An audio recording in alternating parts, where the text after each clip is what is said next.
Today we have Esteban Carreras Vigilante. I don't think I've heard of this brand. I don't think I've ever seen anyone talk about it. I've never had it before. I think I paid about $13 for the cigar. This came from a different tobacconist than my normal. And here we have it. Let's get right. There we go. It's got a kind of a bougie label.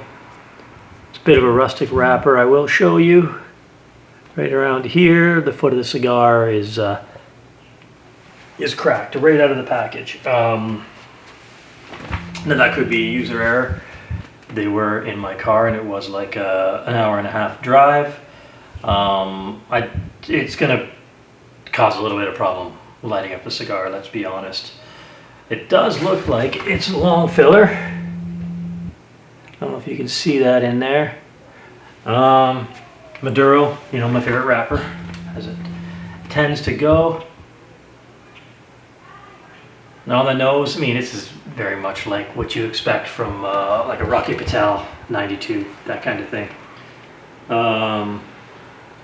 Yeah, we're gonna V-cut this guy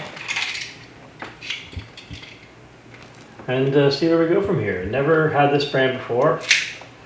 And I live in Canada, so when we buy these, we have these crappy brown labels on it, so you don't even know what the branding looks like. Like, you can't even identify your cigars by brand because they basically censor the brands here in Canada. For whatever reason, it's going to be a forever complaint with me. I'm never going to change my stance on that. It's one of the most foolish things we do. They say it's to protect young people from being allured by tobacco products, but no young person is walking into a tobacconist and spending more than $10 usually per stick, right? So they're usually stealing their cigarettes from their parents. So that's just one of those silly decisions that, whatever, I'm not in the government, it's not my choice. Cold draw is nice. It's gonna be a really nice draw, a nice loose draw. I like a loose draw, some people like a tight draw. Nice loose draw. For me on the draw, I'm getting like shreddies. Dates a little bit. You know, pretty much exactly what you expect from you know, reasonable Maduro, your average Maduro characteristics. I don't have my good lighter here, so I'm just gonna light a candle and use that. This is so convenient for me these days. I just got a little tea light here, I light it up. Just toast your cigar over it. You know, leave the tea light going. If the cigar goes out, I can just come back to it.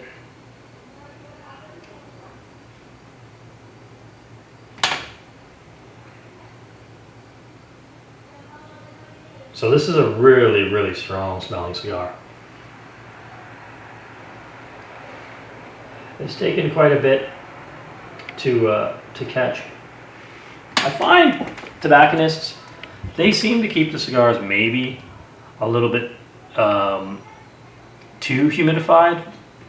I don't think they have much of a choice. This part of Canada, the weather is all over the place, so.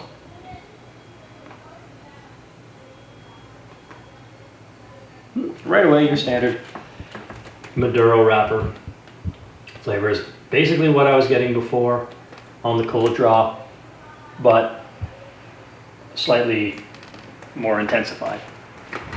I think lighting with the tea light is a little bit of a colder light. Maybe it's not true, maybe it's just an observation I'm kind of making. So far so good on the first haul off of this. It's right in my wheelhouse.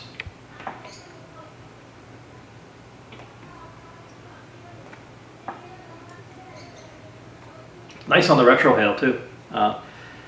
It's not a very harsh smoke at all. Like I said, looking at the end of it, it looked like it was long filler. It could be mixed filler.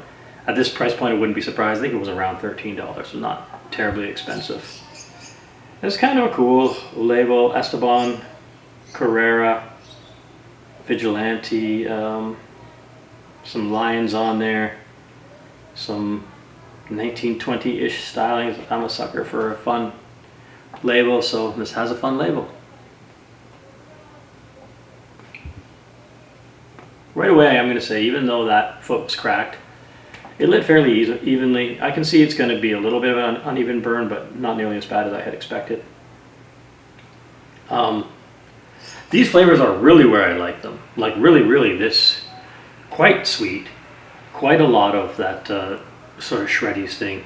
Not terribly complex, but the ones that are coming through are the ones that I like.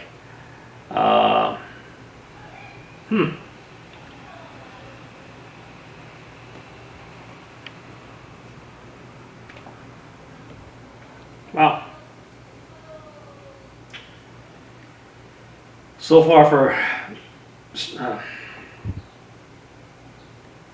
so much for expectations. Being a budget stick, I wasn't expecting too much, but already I'm coming into this being like, oh my, this is quite nice.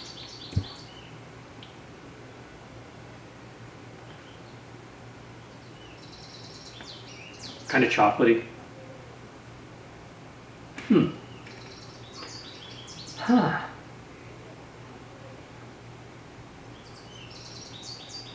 It's quite a bit more complex already. I'm really enjoying this right now. Yeah, so it looks like you're paying somewhere between like, at the bottom end $11, at the top end $26. Yeah, this one, like I said, I think I paid, I can't remember exactly, around $13 to $16, something like that. Wow, it's really good. This has given me Rocky Patel 92 vibes. Now the quality construction is not the same as the Rocky Patel 92s at all. So there's that. But it's like not, it's really mellow. There's nothing harsh and nasty about it. It's very like boutique-y. I would expect to be spending like $10 more to get a flavor profile like this. Again, like your quality construction isn't that high. It's a rustic looking smoke. The label's kind of on sloppily. The foot was cracked. But this flavor profile I'm usually paying $25 to $35 for. So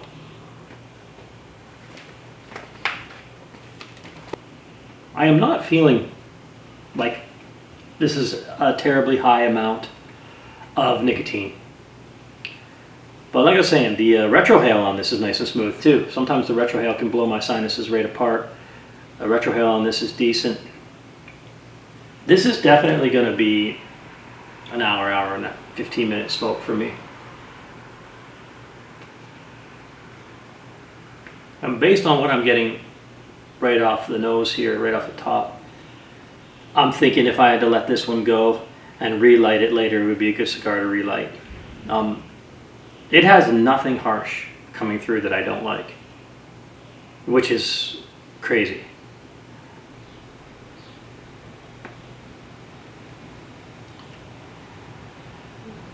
Well, I don't have too much more to say. It's probably the first time in a long time I've done one of these videos and really just focused on the cigar itself. I'm glad I did. This is recommended for sure. For sure. I will be putting more of these in my humidor moving forward. Anyways, keep it a hobby, not a habit. Raise your glass or your drink to winning even when you're losing. And yeah, take her easy.